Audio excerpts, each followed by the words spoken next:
এবার এই যে ছানা এবং আলুগুলোকে আমি ভেজে নিয়েছি, মানে ছানার কোপ্তাগুলোকে এবং আলুগুলোকে কিউব করে কেটে ভেজে নিয়েছি। তো এবার এর মধ্যে ফোড়ন দেওয়ার পালা। দিলাম একটু এলাচ, একটু নাড়বো ফোড়নটা। এবার এটার মধ্যে একটু জিরে ফোড়ন দিলাম। এবার দেবো একটা শুকনো লঙ্কা আর একটা তেজপাতা দিলাম। যখন ফোড়ন থেকে একটা মিষ্টি গন্ধ বেরোবে তখন আমি মশলাগুলো দিয়ে দেব। তো ফোড়নটা আমার ভাজা হয়ে গেছে। এবার আমি দিয়ে দেবো, এর মধ্যে আছে জিরে, আদা, লাইটটা বড্ড কম এখানে, জিরে, আদা, টমেটো আর কাঁচা লঙ্কার একটা পেস্ট। এবার আমি মশলাটাকে কষাবো।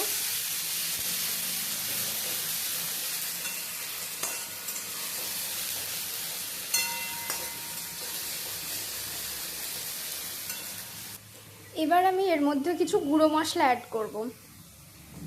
গুঁড়ো মশলার মধ্যে যাবে হচ্ছে হলুদ গুঁড়ো, জিরে গুঁড়ো, ধনে গুঁড়ো আর একটু লবণ, একটু মিষ্টি, একটু নুন দিয়ে দিলাম।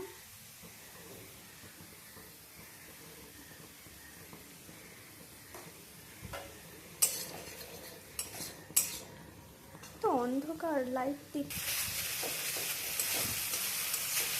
এটাকে আমি বেশ অনেকক্ষণ ধরেই কষাবো। এবার আমি দেবো একটু ফেটিয়ে রাখা টক দই। টক দইটাকে আমি ভালো করে ফেটিয়ে নিয়েছি। এবার এই কষানো মশলাটার মধ্যে আমি দিয়ে দেবো দইটা। মশলাটা অনেকটা কষানো হয়ে এসেছে। এবার আমি একটু দেবো মিক্সির বাটি ধোয়া জলটা, যাতে আমার কষাতে সুবিধা হয়, নাহলে মশলাটা লেগে পুড়ে যেতে পারে।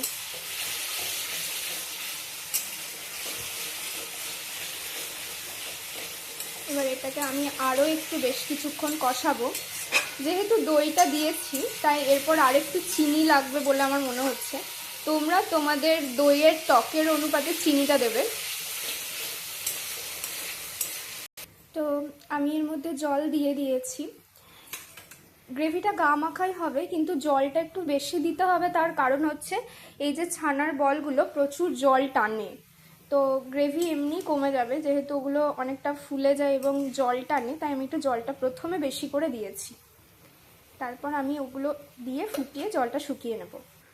আমি আলুগুলো দিয়ে দিয়েছি যাতে একটু আলুগুলো সেদ্ধ হয়ে যায়। তারপর সব শেষে ছানাগুলো দেবো, কারণ যেহেতু ওগুলো অনেক নরম তাই বেশিক্ষণ ফোটালে ওগুলো ভেঙে যেতে পারে। তো এটা আমি এখন ঢাকা দিয়ে দেবো আলুগুলো সেদ্ধ হওয়ার জন্য। তো এটা যেহেতু সম্পূর্ণ নিরামিষ একটা রান্না, তোমরা নিরামিষ দিনে এটা অনায়াসেই ট্রাই করতে পারো, ভীষণ ভালো লাগে। তো আলু আমার সেদ্ধ হয়ে গেছে, এই যে সেদ্ধ হয়ে গেছে। এবার আমি ছানার বলগুলো দিয়ে দেবো। এইগুলো আমি এবার দিয়ে দেবো। দিয়ে দিয়েছি ছানার বলগুলো। এবার এটা একটু ফুটবে, তো ফুটুক, তারপর দেখাচ্ছি। তো আমি এরকমই ঝোল রাখবো, তার কারণ ঠান্ডা হলে এটা আরও ঝোলটা কমে যাবে। তাই আমি এখন গ্যাসটা একটু কমিয়ে দেব। তারপর আমি এর মধ্যে দেব গরম মশলার গুঁড়ো,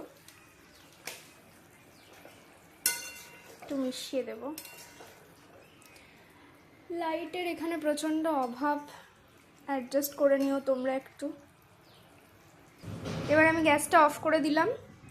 এবার আমি এর মধ্যে দেব সামান্য 1 চামচ ঘি। তো ঘিটা দিয়ে দিয়েছি। এবার আমি স্ট্যান্ডিং টাইমের জন্য একটু ঢাকা দিয়ে দেবো। তো বিষয়টা এরকম হয়েছে দেখতে, খুবই টেস্টি লাগছে দেখে। আপাতত আমি জানি না খেতে কেমন হবে, টেস্ট করে দেখিনি। তো এবার আমি এটাকে স্ট্যান্ডিং টাইমের জন্য ঢাকা দিয়ে দেবো। তো রেডি আমাদের ছানার কোপ্তা কারি। খুব ইজি ওয়েতে তোমরা সবাই বানিয়ে দেখতে পারো কেমন হয়। তো আজকের মতো টাটা।